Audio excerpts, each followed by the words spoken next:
Welcome to Bakkhali. আমরা মোটামুটি বকখালি পৌঁছে গেছি।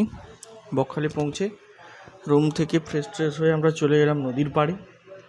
নদীর পাড়টা দেখেই মনে হচ্ছে শুনশান, লোকজন খুবই কম এখানে, যেটা আমরা সাধারণত অন্য কোনো সমুদ্র সাইডগুলোতে দেখতে পাই অনেক লোকজন, এখানে খুবই কম লোকজন।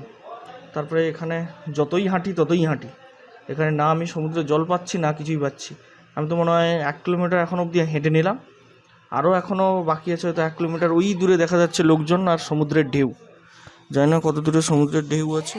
মোটামুটি এগোতে এগোতে আমরা মোটামুটি সমুদ্রের একদম জলের পাশে এসে পৌঁছলাম, কিন্তু পৌঁছানোর পরে ঢেউ দেখে তো আমার মাথাই খারাপ। এখানে এত বড় বড় ঢেউ আমার লাইফে কোনোদিনও দেখিনি।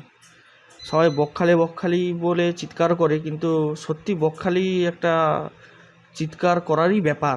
এখানে চিৎকার করলে মোটামুটি কেউ শুনতেও পাবে না, এমন হচ্ছে আমাদের বকখালি।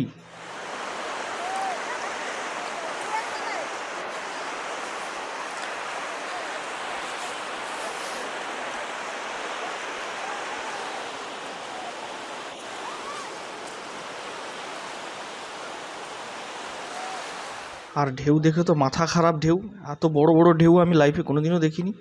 মোটামুটি ঢেউর জল মোটামুটি পরিষ্কারই ছিল সব সমুদ্রের থেকে। আর এর ঢেউ দেখে তো আমিও মানে আমার মাথার উপর দিয়ে একটা একটা ঢেউ যাচ্ছে এখন এই মুহূর্তে। তো ওখানে মোটামুটি কিছুক্ষণ এনজয় করলাম।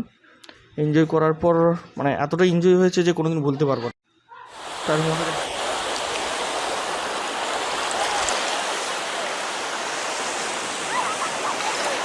হ্যাভি সুন্দর ঢেউ বন্ধুরা, হ্যাভি সুন্দর ঢেউ। এই প্লেসে এই ঢেউ পাওয়াটাও ইম্পসিবল।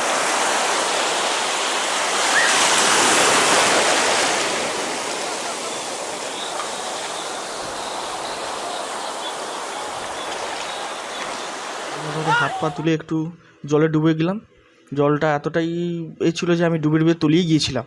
তারপরে কোনোরকমভাবে উঠে চলে এসেছি, মানে পা ফা তুলে মাথা মাথা ডিবিয়ে একাকার কাণ্ড করে ফেলেছি ওখানটা। মোটামুটি এত সুন্দর ঢেউ, এত সুন্দর সমুদ্র বীচ, মোটামুটি মাথা খারাপ সিন।